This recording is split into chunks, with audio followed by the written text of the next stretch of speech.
You chose a tea time over my daughter's pulse. I'm going to take your money away, Ethan. Every last cent you hide behind that billboard smile. I didn't say it out loud at O'Hare. I kept it lodged behind my teeth, like a nail I was saving for later. 70 years teach a man when to swing and when to measure. I'm an architect.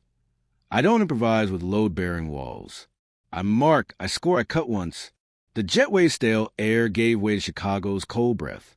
The moving walkway hummed under my shoes, a conveyor belt of hurrying strangers. Welcome, Chicago, the overhead voice chimed. I pinched a brass compass on my keychain, my late wife's gift the day our girl was born. Keep her true, Sarah had said. I thumbed it like a prayer.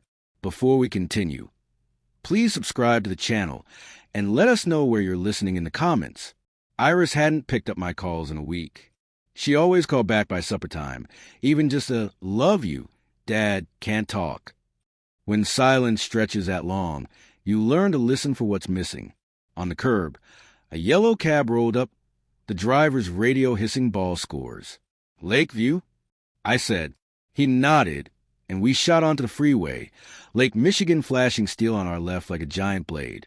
Iris's building was a 3-flat with tired brick and a stoop that remembered better summers. Jada from Tubi opened before I knocked twice, braids tucked under a socks cap, kindness in the eyes and panic in the voice. Mr. Frederick? Thank God. I've been calling. What's wrong with my girl? Hospital. Her face broke. ICU. 10 days. The words landed in my chest like concrete bags.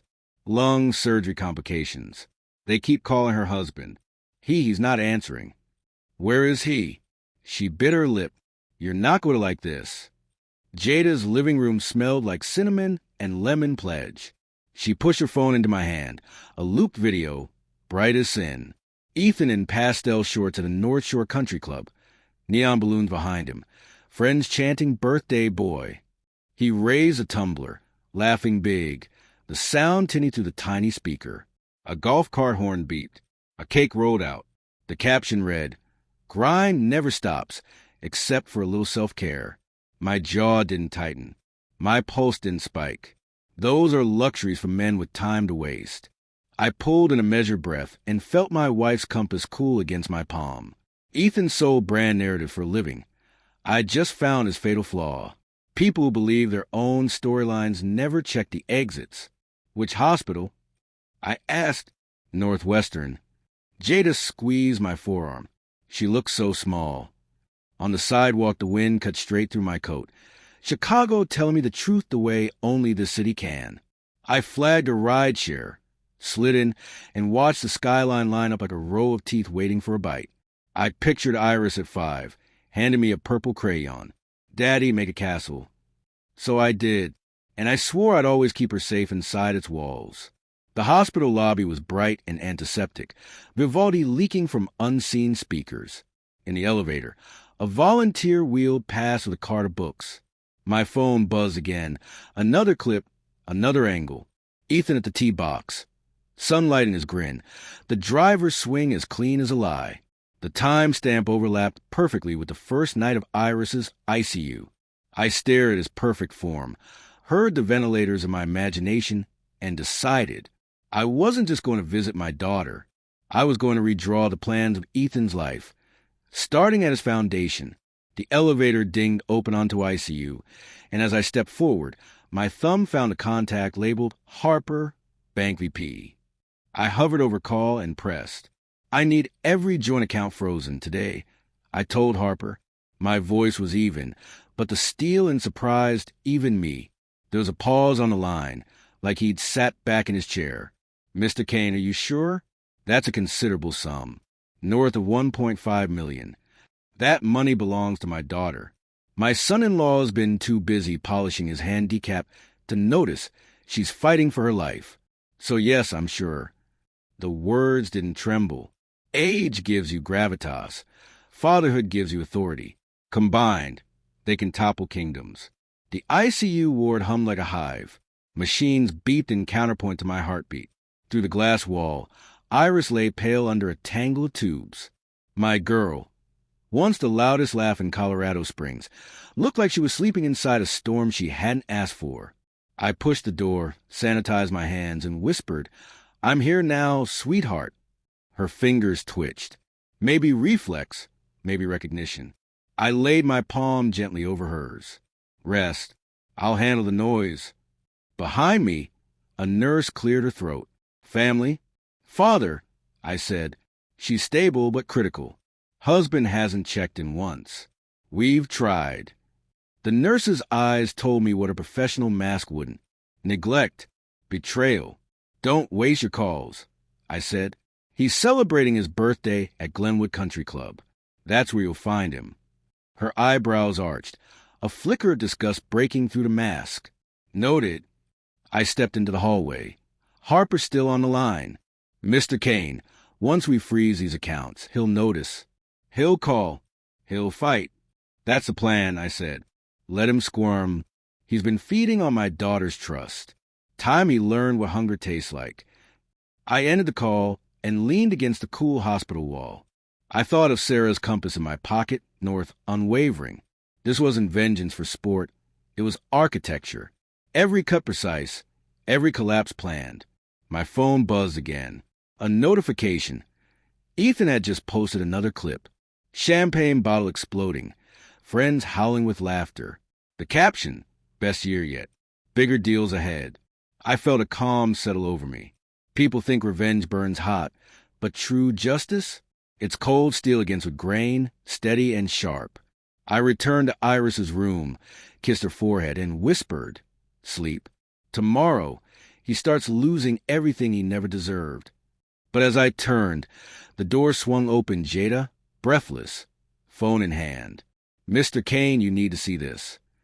On her screen, Ethan's name flashed in the headlines. A client had filed a public complaint. Fraud. Misrepresentation. It was the first crack in his glossy facade.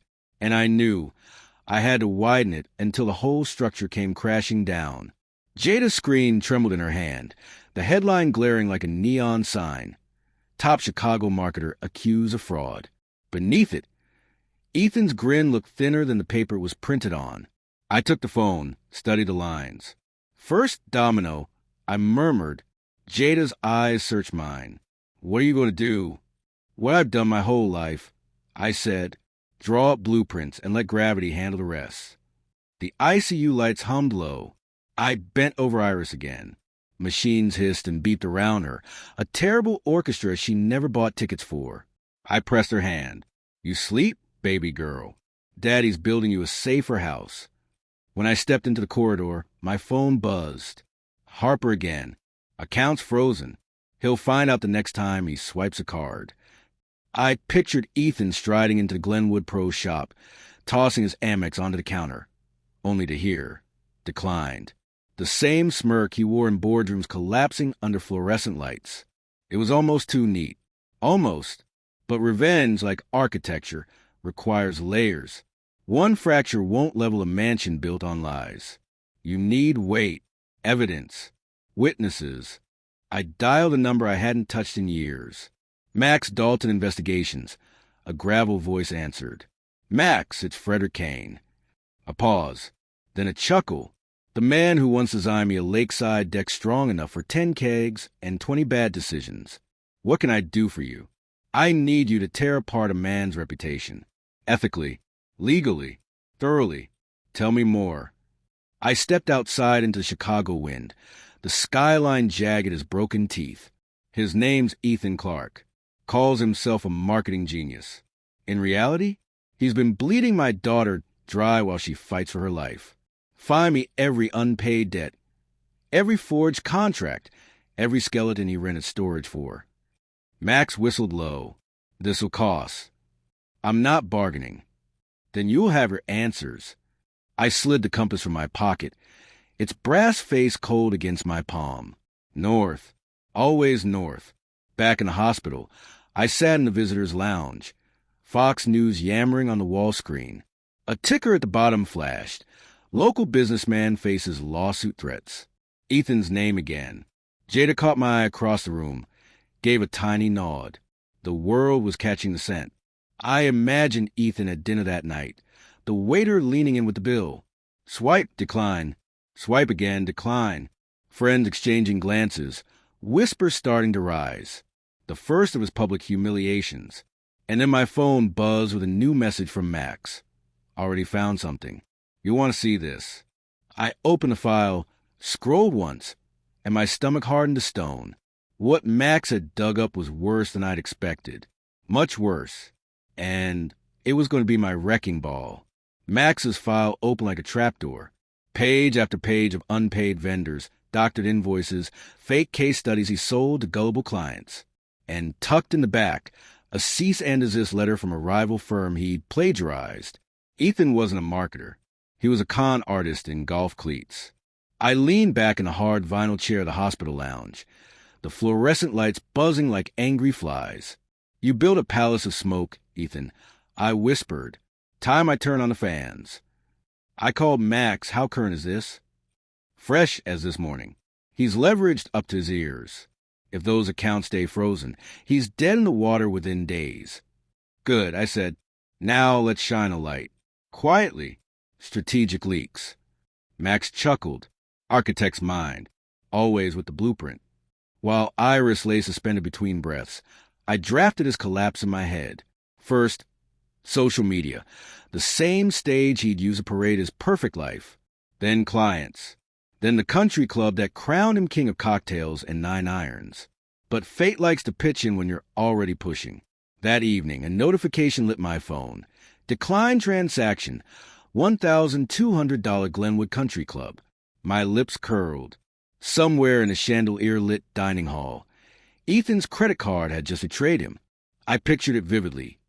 Ethan at the head of a table, his buddies in pastel polos raising glasses. The waiter returns, bill in hand, voice polite but firm. Sir, do you have another form of payment? Conversations pause. Heads turn. The king of spin stammers. That's humiliation number 1, and I hadn't even left the hospital. I returned to Iris's bedside, kissed her cool forehead. Rest, my girl. Your husband's empire is already crumbling. Jada slipped in, carrying a thermos of coffee. I heard he made a scene at the club. My cousin works there. I almost laughed. Word travels fast in the city. Faster when a man like him falls, she said. People love to watch a peacock lose his feathers. I sipped the bitter coffee, let it burn down my throat. This is just the first brick. Hours later, another buzz. Max again. Tomorrow morning. Check the Tribune business section. I barely slept in that stiff chair. The dawn light slanted through half-closed blinds when I unfolded the newspaper. There was front page of the local business column. Rising marketing star under scrutiny for fraudulent practices. His photo was grainy, but the smirk was unmistakable. And beneath, a quote from an anonymous source. He sells illusions. Nothing more. The article would circulate faster than wind off the lake. His phone would ring, but not with birthday wishes. Only creditors and furious clients. I folded the paper, slid it into my coat pocket, like a blueprint rolled tight. And just as I stood, my own phone rang. An unknown number, Chicago area code. I answered. A male voice rasped, Mr. Kane, you don't know me, but I've got information about Ethan Clark, and you're going to want to hear it in person. The voice on the other end was low, urgent, the kind of tone men use when they're tired of being ignored. Name's Carter, he said. Used to work under Ethan. He stiffed me on 2 contracts, then blackballed me in the industry. I lost my house. My wife left. He ruined me. I gripped the phone tighter. Why call me? Because I know what he really is. And because I saw your name on that Tribune piece. Words out you froze the accounts. That means you're not afraid of him. Meet me. Tomorrow. Luke Coffee Shop. 8 a.m. The line went dead. I stood there in the sterile hospital hallway, staring at the phone like it had just handed me dynamite. Another man burned by Ethan. Another crack in the facade. The blueprint was writing itself. I went back into Iris's room. Machine still whispered, but her breathing looked steadier. I smoothed her hair back, whispered, You're not alone, sweetheart. The wolves that circled you are already bleeding. By dawn, I was in the loop, gray light reflecting off glass towers. The coffee shop smelled of burnt beans and fresh regret. Carter was easy to spot, mid-40s, hollow eyes, a suit that had once fit better. "You Kane?" he asked. "Yeah." He slid a folder across the table. Inside, forged proposals, copied logos, fake testimonials. Ethan's fingerprints everywhere. Carter's hands trembled. He took me for 80 grand. Never paid. Then told everyone I was unstable. A drunk. Clients vanished. That man destroys lives like it's a hobby. I closed the folder. Not anymore. Carter's jaw tightened. "You're going after him." "I already have," I said. "But this gives me beams, not just bricks. I'll make sure the collapse is loud enough for the whole city to hear." He leaned in, voice sharp. "When he falls, I want front row." "You'll have it." We shook hands, his grip desperate but grateful. Back at Northwestern, I found Jada pacing the hall. "News is everywhere," she said. "Twitter's tearing him apart. People digging through his old posts, calling him out. Your son-in-law is becoming a meme." I raised an eyebrow. Good. Nothing erodes a brand faster than ridicule. She smirked. "A peacock stripped of feathers." Exactly. That night, my phone buzzed again. This time a photo. Ethan, red-faced, storming out of Glenwood Country Club. Caption: "Membership suspended pending investigation. His sanctuary gone." Humiliation number 2. I leaned back in the chair beside Iris's bed, folded hands on my lap. "Piece by piece, girl. He won't just lose money. He'll lose the stage he built his lies on." The compass in my pocket pressed into my thigh, reminding me of Sarah's words. Keep her true. But as I closed my eyes, the ICU monitor spiked. Nurses rushed in. Iris's body jerked against the tubes. My blueprint froze midair. My daughter was fighting for her life, and I wasn't sure which battle mattered more in that moment. The alarms shrieked like sirens in a war zone. Nurses swarmed Iris's bed, their voices clipped urgent. BP dropping. "Get me a crash cart." I was shoved back against the wall, powerless, watching my daughter's chest rise and fall in stuttering gasps. My fists balled uselessly. For 70 years I'd fixed things, houses, bridges, people's faith and blueprints. But here, in this fluorescent battlefield, I couldn't tighten a single bolt. "Stay with her." I shouted, voice cracking. A nurse turned, eyes fierce but steady. "We've got her. Let us work." Minutes dragged like hours. I clutched Sarah's brass compass until the ridges dug into my palm. North. Always north. I whispered it like a mantra, as if my daughter could hear it through the storm. Finally, a flat tone cut short. One nurse called, "Stabilizing," pulse returning. Another wiped her brow. Relief rippled through the room like a wave. I sagged into a chair, heart thudding like a jackhammer. "Don't you dare leave me, Iris." I whispered, "Not while I'm building this wall around you." When the room cleared, I sat by her bed, hand over hers. She was pale, sweat beading her forehead, but she was still here. That was enough. My phone buzzed on the tray beside me. Reluctantly, I glanced. A message from Max. "Clark's car repossessed this morning. Tow truck in front of his condo. Neighbors recorded it." I almost laughed. A bitter, hollow sound. Public humiliation number 3. Gift wrapped by fate. Ethan's sleek BMW hooked and dragged down a Chicago street while the neighbors filmed. The man who measured himself in horsepower and leather interiors was now begging strangers for a ride. But I felt no triumph. Not tonight. Not after seeing Iris's life nearly slip through my fingers. Revenge without her alive, to see it was just ash. I stayed until dawn, whispering stories from when she was little, camping in the Rockies, her first bike ride, the day she decided to be an artist instead of an engineer. "You don't need my blueprints," I told her softly. "You've always drawn your own." Her eyelids fluttered. Maybe she heard. By morning, the city outside roared with Ethan's downfall. News clips on the waiting room TV replayed his outbursts, his red face, his shouting at repo men. Talk radio called him the marketer who marketed himself into a corner. But inside that ICU, the only thing that mattered was the faint pressure of Iris's hand tightening around mine. I straightened, whispered into her ear, "Hang on, baby. He's almost finished. And when you wake, you'll see what I've done." Then the door opened, and there he was, Ethan, rumpled, jaw tight, eyes darting like a cornered fox. "Where the hell's my money?" he hissed. Ethan's voice sliced through the sterile quiet, a hiss sharpened by desperation. He looked smaller than his online bravado, rumpled sport coat, sweat beading under the collar, eyes twitching like a gambler on a losing streak. I rose slowly from the chair at Iris's bedside. "Keep your voice down. She's fighting for her life." He sneered, glancing at the monitors. "She's fine. Doctors exaggerate. What I want to know is why every one of my cards is frozen. Why the hell is my car gone? My clients are calling me a fraud, me." His volume spiked, drawing stares from the nurse's station. I stepped closer, lowering my tone like a hammer pulled back. "Your empire was built on sand.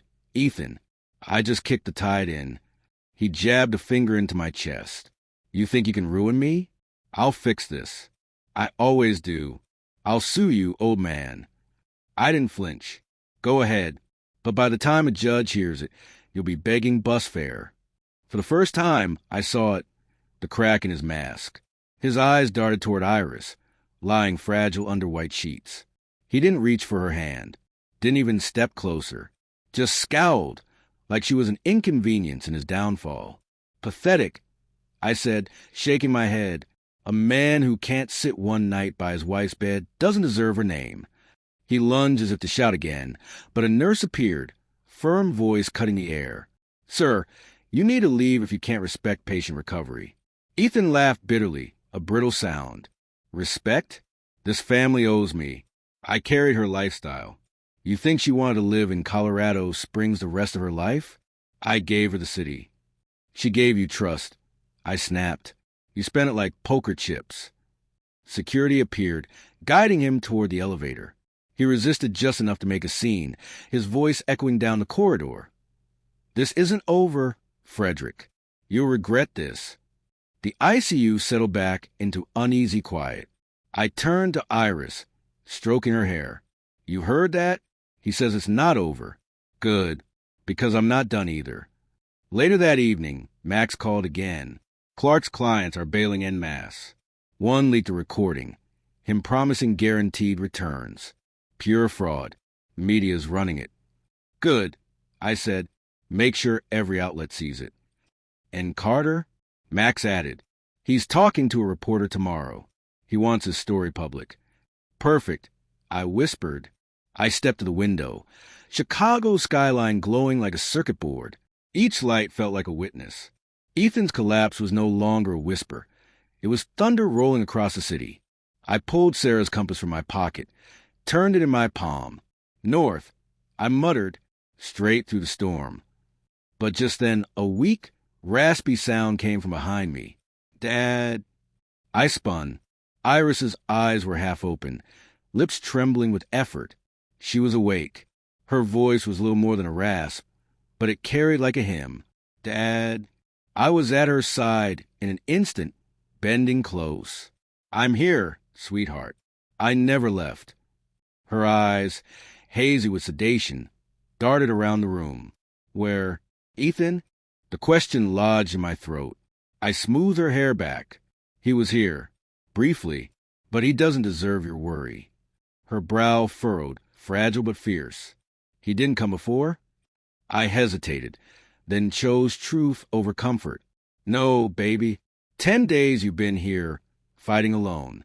He was at the country club, posting videos while you lay in this bed."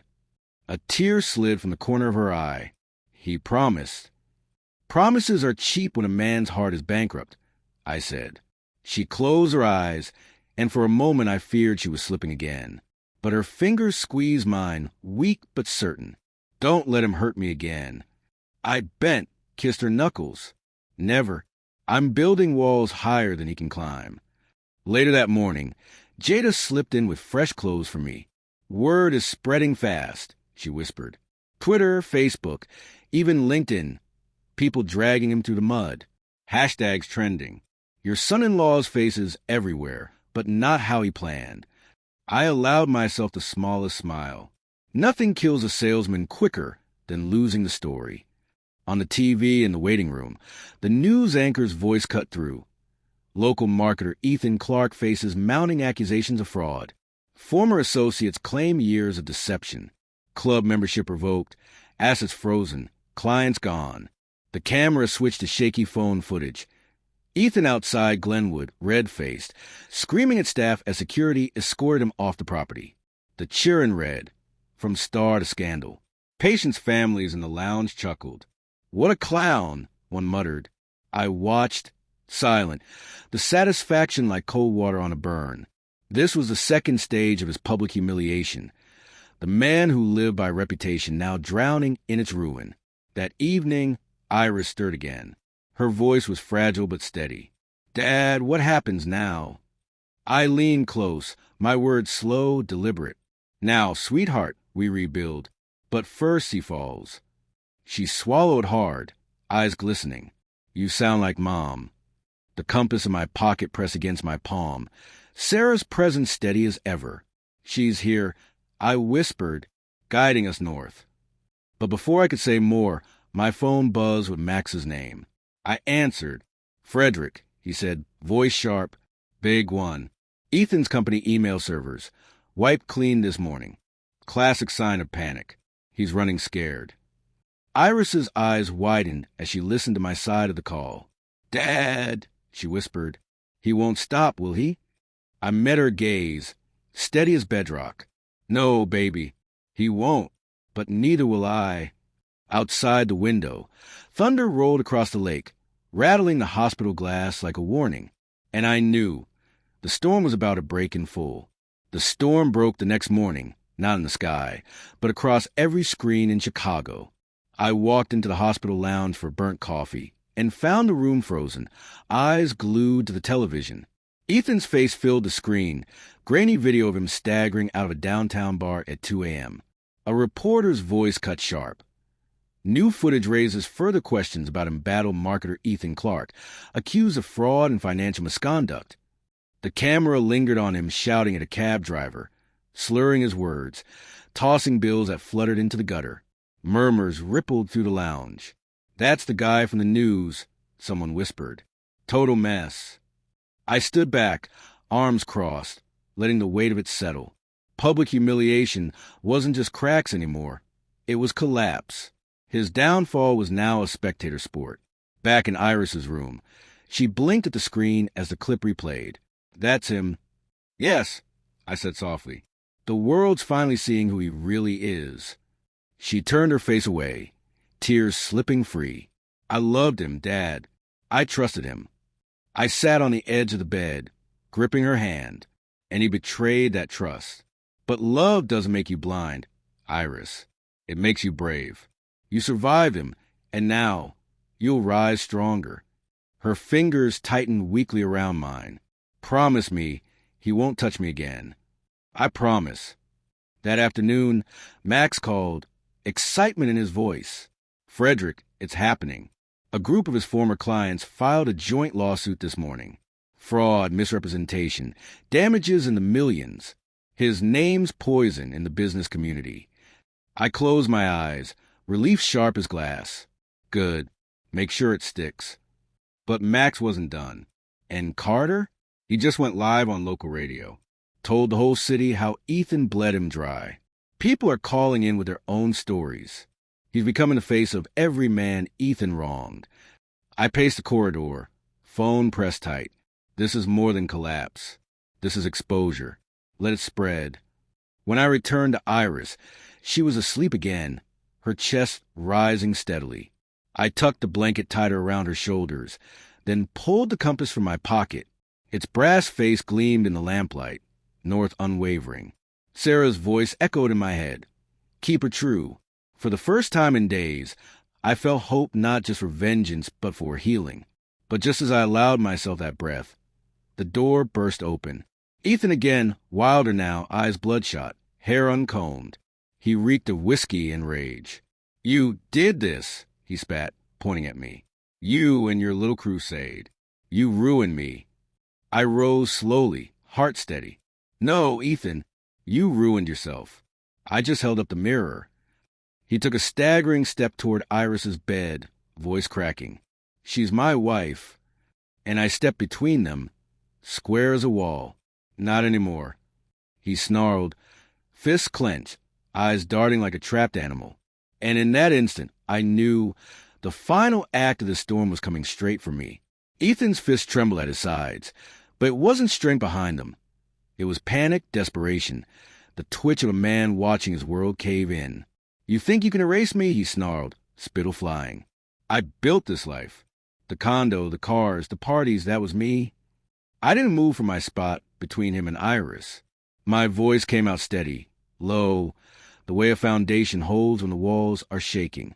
You built nothing. You stole. You lied. And now it's all rubble. The monitor beside Iris beeped faster. Her weak voice broke the air. Ethan, stop. He froze, eyes flicking to her, but only for a second. Then his gaze snapped back to me, filled with hate. She's mine. I took one step forward, nose to nose. She was never yours. She trusted you. You squandered it. And now, Ethan, she's free. Security arrived, summoned by the nurses. 2 broad men in Navy uniforms. Sir, you need to leave. Now. Ethan shoved past one, jabbing a finger at me. This isn't finished, old man. I'll bury you in court. The guard seized his arm, twisting it behind his back. Ethan yelped, his protest echoing down the hall as they dragged him toward the elevator. A crowd had gathered, nurses, visitors, even a doctor or 2. They whispered, some snickering. His third public humiliation, right here in a hospital corridor. Iris turned her face into the pillow, shame and sorrow mingling on her cheeks. I sat beside her, stroked her hair. He's gone now. He can't touch you. But even as I said it, I knew the fight wasn't over. Men like Ethan don't stop at losing. They claw at the dirt as they're buried. That night, Max called again. Frederick, you won't believe this. Ethan tried to access an offshore account. Bank flagged it, traced to false IDs. It's fraud on top of fraud. The authorities are circling. My chest tightened, so it's only a matter of time. Days at most. Max said, he's cornered. I hung up, leaned back in the stiff hospital chair, and stared at the ceiling tiles. The storm was almost at its peak. Ethan's fall wasn't just financial now. It was criminal. I looked at Iris, sleeping quietly at last, and whispered, justice is coming, sweetheart, the kind that sticks. But at dawn, as I left to fetch fresh clothes from Jada's apartment, my phone buzzed again. An unknown number. I answered. A clipped, professional voice said, this is Detective Moreno, Financial Crimes Unit. We need to talk about your son-in-law. He's about to face charges, and we think your testimony could seal it. I stopped cold on the sidewalk, Lake Michigan's wind slamming into me. For the first time, it wasn't just my revenge blueprint. It was a law, hammer raised, and I realized Ethan's reckoning was about to go public in a way neither of us could control. Detective Moreno's office was a cramped corner of the precinct. Paper stacks like leaning towers and a coffee pot that smelled burned down to tar. He was mid-40s, lean, eyes sharp as nails hammered flush. Mr. Kane, he said, sliding a recorder across the desk. Tell me everything you know about Ethan Clark. I leaned forward, hands folded. He's my son-in-law. Or was. 10 days my daughter's been in ICU, and he hasn't shown up except to shout. Instead, he's draining accounts, faking contracts, drinking himself into headlines. Moreno's pen scratched the pad. We've tracked 3 shell companies in his name. Money vanished overseas. But with the freeze you initiated, he's choking. We need corroboration. I pulled Carter's folder from my coat and set it on the desk. Former associate. Testimony, invoices, evidence. He's not the only one. There are dozens. Moreno flipped through the pages, lips curling into something that wasn't quite a smile. This is solid. Combined with the lawsuits, we'll have a case airtight. I exhaled. Good. Because my daughter deserves to wake up to a world where he can't touch her again. He nodded. You'll likely testify. Public. You ready for that? I stare at the brass compass in my palm. Sarah's go steady in my grip. I've spent 70 years building structures to withstand storms. I can stand through this one. Back at the hospital, the weight of what I'd agreed to pressed on me. Iris was awake again, color returning to her cheeks. She looked small, but her eyes had fire. "Dad," she whispered, "what's happening out there?" I sat by her bed. The truth is happening. Ethan's facing charges. His clients are lining up with pitchforks. And soon he'll answer in court. Her lips trembled. Then I'll divorce him. I don't care what it costs. I want out. I kissed her forehead. You won't lose a penny. Not this time. Evening came, and with it another news blast on the lounge TV. Authorities confirm investigation into Ethan Clark. Assets frozen. Charges pending. His photo flashed again, but now the smirk was gone, replaced by the mugshot gloom of a man cornered. Families in the room muttered. Some clapping. The city loved a downfall, especially when the mighty had strutted so loudly. But I felt no glee, only resolve. This was no longer just my revenge. It was Iris's salvation, her clean slate. As I tucked her in for the night, she gripped my hand. "Promise me, Dad. Don't let him spin his way back. Don't let him fool anyone again." I squeezed back. "I promise." And as I walked into the hallway, my phone buzzed with a text from Max. Trial date set. 3 weeks. Front page news. The war was heading for the courthouse. And for the first time, I realized my blueprint was about to become a spectacle. The courthouse steps smelled of rain and newsprint. Reporters clustered like vultures, microphones angled, cameras blinking. I tightened my coat against the wind, feeling the brass compass in my pocket pressed steady against my ribs. North. Always north. 3 weeks had dragged like 3 years, Iris slowly gaining strength, while Ethan unraveled in the headlines. Now the day had come, the trial that would lay him bare. "Mr. Kane," a reporter shouted, "is it true you froze your son-in-law's accounts?" I didn't break stride. "It's true I protected my daughter," I said, voice flat as concrete. "That's all that matters." Inside, the courtroom hummed with whispers. Ethan sat at the defense table, a shell of the man who once strutted through golf clubs and cocktail bars. His suit was wrinkled, his hair slicked back like he'd tried too hard. But his eyes still burned with arrogance. When the judge entered, silence fell. Papers shuffled. The prosecutor cleared his throat. "Your Honor, the state presents overwhelming evidence of fraud, misrepresentation, and theft by Mr. Ethan Clark." Screens lit up with documents. Fake invoices, bank transfers, Carter's testimony. I sat in the gallery, watching the walls close in on him. Each exhibit was another nail in the coffin I'd been building brick by brick. Ethan's lawyer tried to paint him as a visionary, a misunderstood entrepreneur. But the jury's faces told the truth. They weren't buying it. Not after hearing Carter's voice tremble as he described losing everything.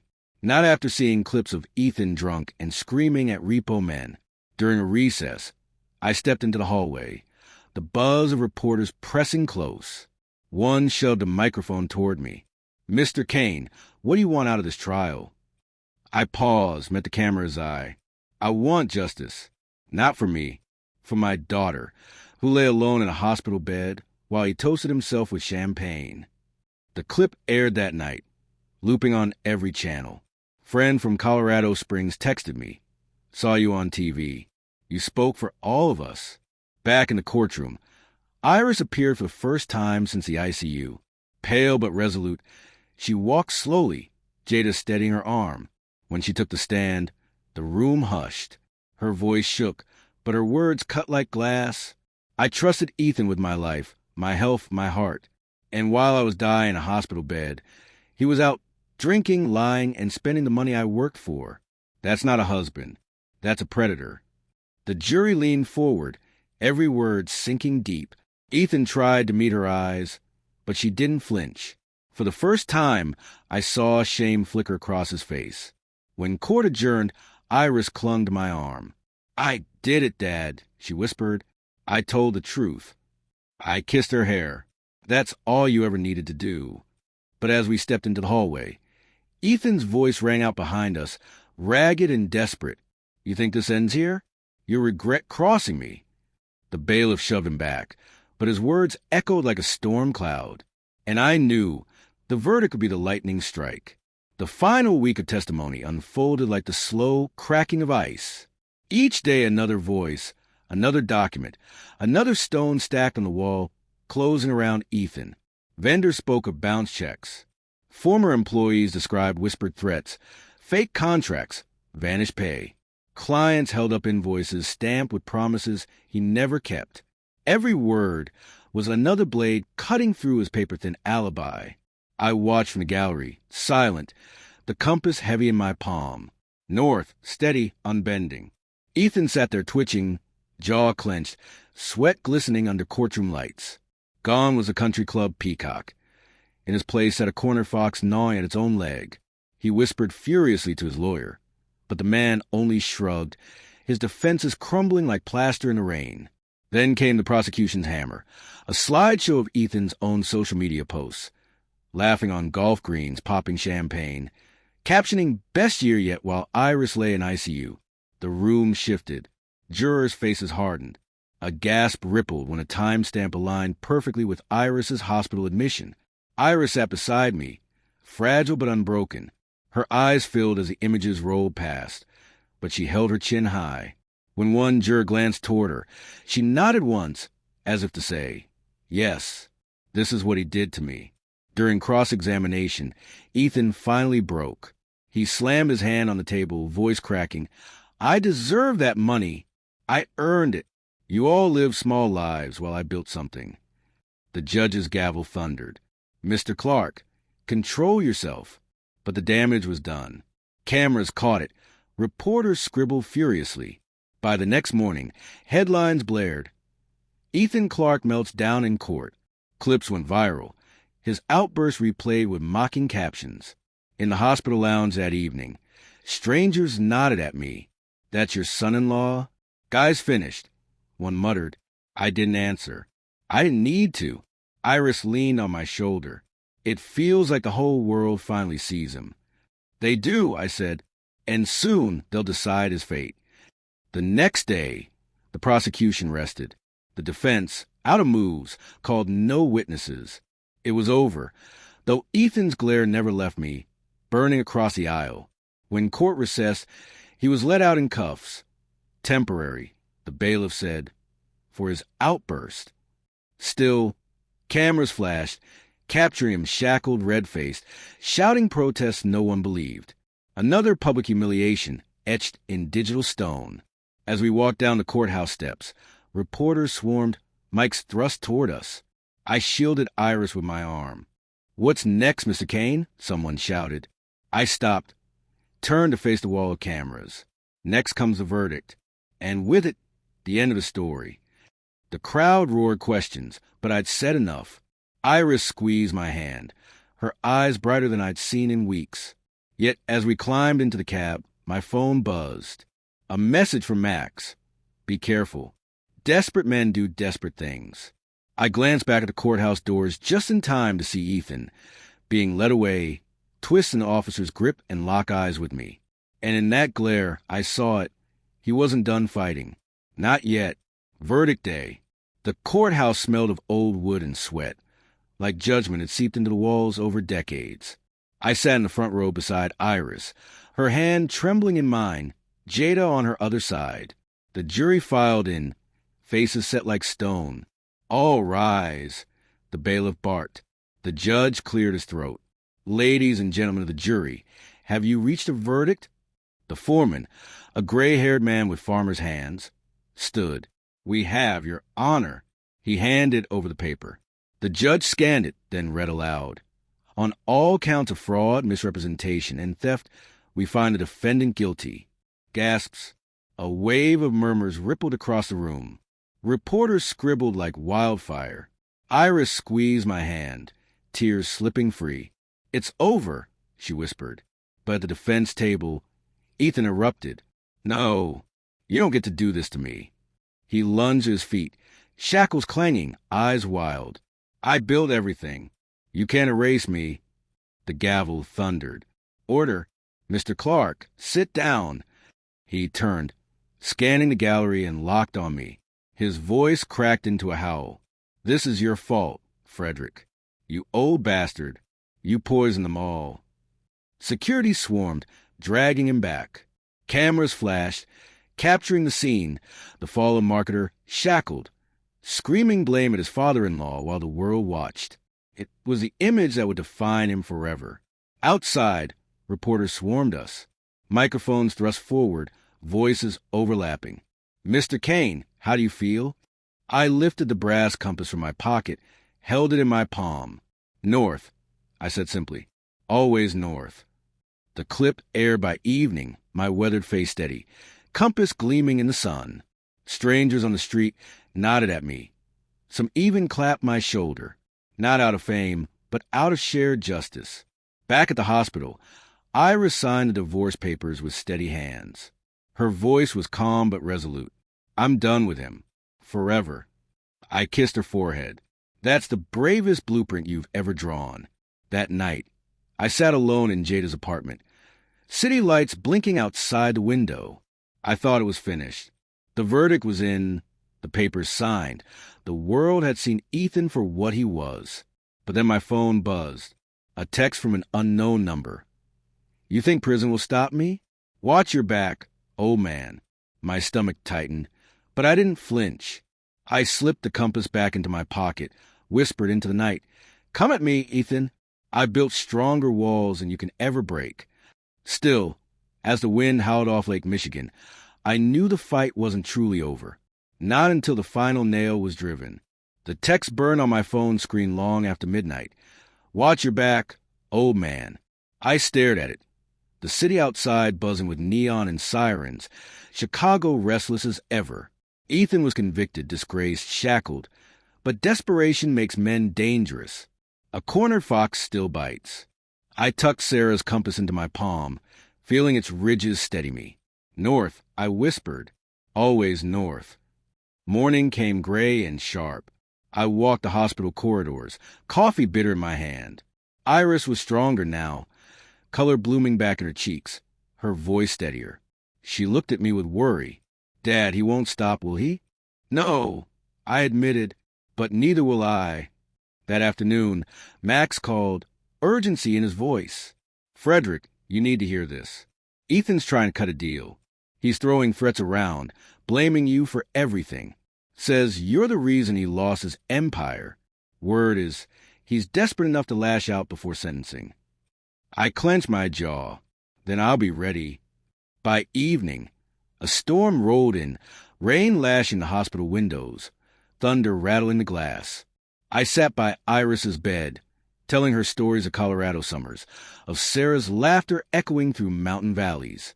She smiled, faint but real. Then a commotion broke in the lobby. Raised voices, the clatter of boots on tile. I stepped into the hall, just as two officers rushed past. Downstairs, chaos. Ethan had broken from custody during transfer, slipping into the hospital itself. Reporters swarmed outside, cameras catching flashes of him in the storm. Shirt half untucked, eyes wild, cuffs dangling from one wrist. Dad.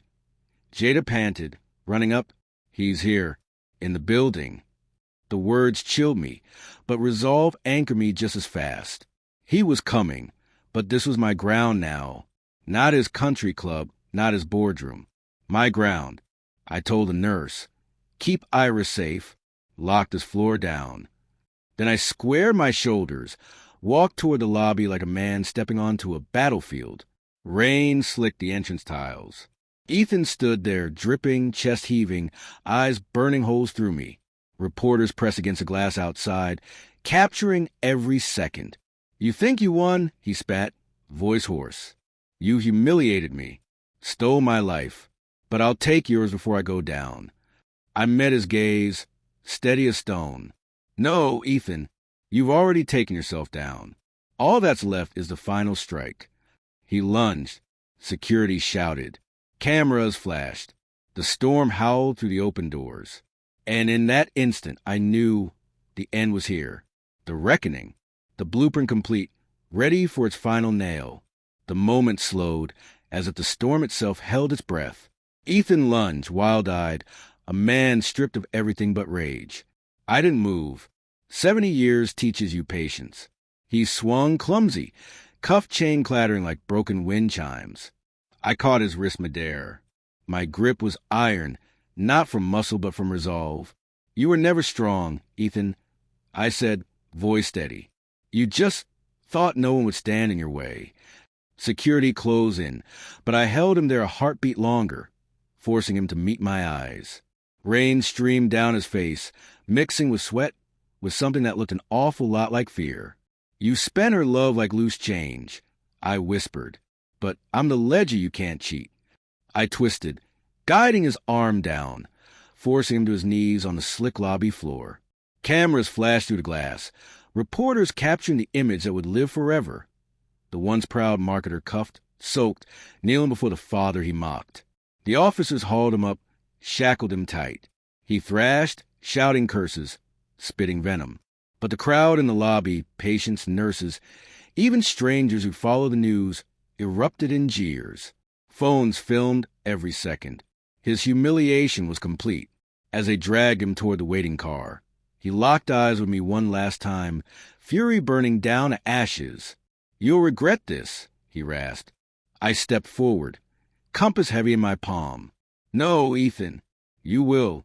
The door slammed shut, sirens wailed, and just like that, he was gone. Silence filled the lobby, broken only by the soft patter of rain. Jada touched my arm, eyes wide. You finished it. I nodded, but my gaze drifted upward to the ICU where Iris rested. No, I said. I protected it. Later that night, I sat by her bed. She stirred, eyes opening to meet mine. Dad? It's over, I whispered. He can't touch you again. The world saw him for what he was. Her tears came fast, but they weren't sorrow anymore. Relief, release. She squeezed my hand. Thank you. I placed the compass in her palm. This was your mother's. She wanted you always to stay true. Now it's yours. She held it tight, smiling weakly. North, she whispered. Always, I said. Weeks later, back in Colorado Springs, we stood on the porch of the old family home. The Rockies cut sharp against the sky, air crisp with pine. Iris leaned against me, stronger now, sunlight in her hair. You know, she said, he thought money was everything. I smiled, slow and steady. Then he never understood wealth. Real wealth is this, standing here, breathing, together. She rested her head on my shoulder, and for the first time since Sarah's passing, I felt whole. Justice wasn't loud fireworks. It was this quiet evening, this mountain air, this daughter safe at last. The blueprint was finished. The walls stood strong. And Ethan? He was nothing but dust in the foundation. If you like this story, please like this video. Subscribe to the channel and share your impressions of this story in the comments. To listen to the next story, click on the box on the right.